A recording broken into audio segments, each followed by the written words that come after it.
जय श्री कृष्णा। आज जानकारी लेकर आए हैं माघ गुप्त नवरात्रि 2024। 10 फरवरी 2024 से प्रारंभ जो हो रही है, इसका समापन 18 फरवरी 2024 को होगा। ये नवरात्रि माघ मास के शुक्ल पक्ष के प्रथम तिथि से प्रारंभ होगी। गुप्त नवरात्रि एक ऐसा सुनहरा अवसर है जब तंत्र साधना करने में आपको सफलता तो प्राप्त होगी ही, साथ ही गुप्त नवरात्रि यदि गुप्त रूप से आप करते हैं तो उसमें आपको पूर्ण रूप से सफलता प्राप्त होगी, साथ ही सिद्धि भी प्राप्त होगी। बस आप जो सिद्धि या फिर जिस भी देवी देवता के प्रति साधना करना चाहते हैं, उनकी भक्ति करना चाहते हैं, मंत्र जाप पूरी श्रद्धा और भक्ति से करना चाहिए।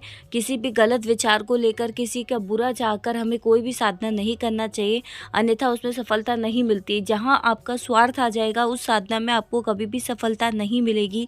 बहुत से साधक साधिका अप्सरा साधना करते हैं, दूसरी साधनाएं करते हैं जिसमें कहते हैं कि हमें सफलता नहीं मिलती, या फिर 10 महाविद्या की साधना करते हैं तो उसमें सफलता नहीं मिलती, क्योंकि उनके मन में ऐसा विचार आ जाता है कि साधना को करने से हम ये काम कर सकते हैं, ये काम कर सकते हैं, किसी काम ऐसा बुरा कर सकते हैं, तो बिल्कुल उस साधना से आपको सफलता प्राप्त नहीं होगी।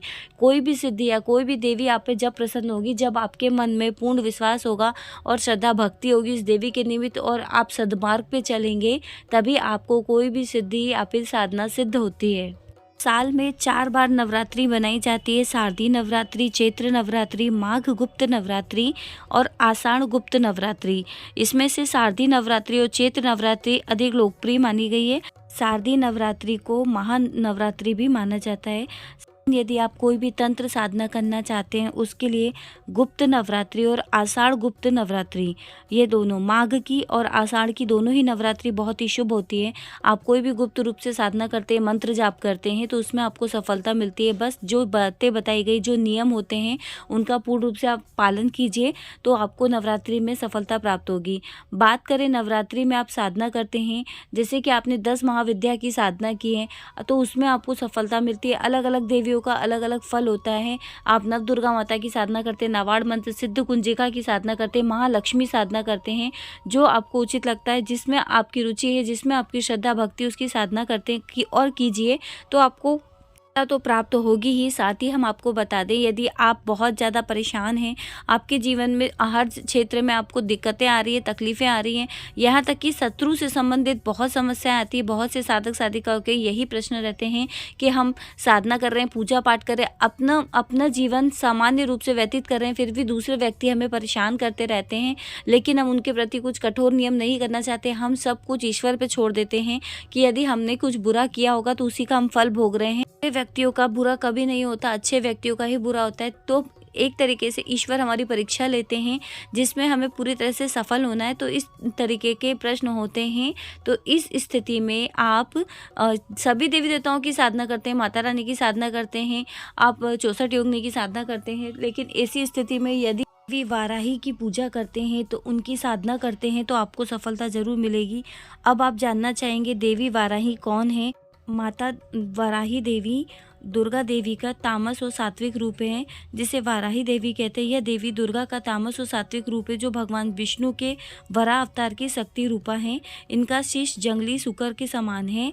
माता वाराही देवी बगलामुखी माता से भी ज़्यादा शक्तिशाली है। यदि आप वाराही देवी की साधना करते हैं तो यदि आपको किसी प्रकार से शत्रु परेशान कर रहे हैं या फिर कोई भी समस्या जीवन में आ रही है तो आप गुप्त नवरात्रि से इनकी साधना शुरू कर दीजिए।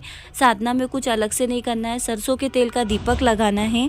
जिस तरीके से सामान्य तरह से माता रानी की पूजा करते हैं उसी तरह से पूजा कीजिए। यदि आप अपने घर में दुर्गा माता के निमित्त यदि कलश स्थापित कर रहे हैं तो वहीं पर आप इनकी पूजा कर सकते हैं। वाराही देवी का यंत्र रख लीजिए या फिर उनका विग्रह रख लीजिए, उनकी फोटो आपके पास उपलब्ध हो तो उसे स्थापित कीजिए और माता रानी की सेवा कीजिए, उनकी भक्ति कीजिए, उनकी साधना कीजिए तो आपको जरूर सफलता मिलेगी। यदि आप रोजाना वाराही देवी का मंत्र का जाप करते हैं, यदि 12 बार रोजाना ही वाराही देवी के मंत्र का जाप करते हैं, कोई कठिन मंत्र नहीं बताएंगे, सात्विक मंत्र ही बताएंगे जिससे माता रानी की कृपा हो और आपको हमेशा के लिए उस चीज़ों से छुटकारा मिल जाए। इसके लिए आपको कुछ अलग से नहीं करना है। ओम वाराही देव्यै नमः, इस मंत्र का रोजाना सुबह उठकर आप 12 बार जाप करते हैं तो माता रानी की कृपा होगी। और यदि गुप्त नवरात्रि नवरात्रि में यदि आप संकल्प करके 5 माला का भी रोजाना जाप करते हैं, आप जिस भी साधना को कर रहे हैं वह ठीक है, यदि साथ में यदि आप वाराही देवी की मंत्र का जाप भी करते हैं तो आपको उस चीज़ों से छुटकारा मिलेगा। साथ ही आपको कुछ भी करने की आवश्यकता नहीं होगी, कोई कोर्ट केस, कोई लड़ाई झगड़ा या पुलिस के पास जाने की आवश्यकता नहीं पड़ती है। उस चीज़ों से आपको सफलता मिल जाती है और आपके ऊपर माँ की कृपा होती है। बस आपके मन में अच्छे भाव होना चाहिए, अच्छे कर्म के भाव होना चाहिए। यदि आपने सही मार्ग पे चल के चीज़ें कर रहे हैं तो आपको सफलता जरूर मिलेगी। वाराही सावर मंत्र भी होता है। सभी प्रकार के तंत्र विद्या को दूर करने में सक्रिय होने वाला एक प्रभावशाली मंत्र है वाराही देवी। वाराही देवी की यदि आप पूजा करते हैं तो ऐसी देवी हैं जो कि सभी देवियों की महाविद्या हैं।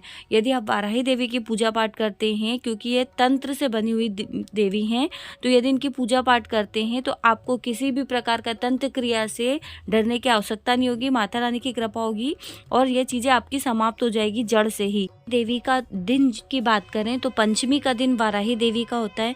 उस दिन आप उनकी पूजा पाठ कीजिए, उनके मंत्र का जाप कीजिए। अलग से कुछ पूजा नहीं करना है। मैं आपको दोबारा बता देती हूँ, जैसे आप रोजाना पूजा पाठ करते हैं, धूप दीप करते हैं, पुष्प चढ़ाते हैं, उन्हें भोग देते हैं, इस तरीके से माता रानी की पूजा कीजिए और आप उनके मंत्र का जाप कीजिए। सात्विक मंत्र है ओम वाराही देव्यै नमः। इस मंत्र का जाप कीजिए 12 बार रोजाना आपको जाप करना है। आपकी धीरे धीरे समस्या जीवन की समाप्त होने लगेगी। वाराही देवी की पूजा करने के लिए कुछ विशेष करने की आवश्यकता नहीं होती है। घर के दक्षिण पूर्व कोण में गुलाबी कपड़े पर स्टील के कलश में जल, दूध, शक्कर, सुपारी व सिक्के डालकर वाराही कलश स्थापित करें व देवी वाराही का चित्र, फोटो या फिर उनका विग्रह रखकर बरगद के पत्ते, अबीर, गुलाब, चीनी, चंदन, जल, दूध, दही, धूप, दीप से पूजा कीजिए।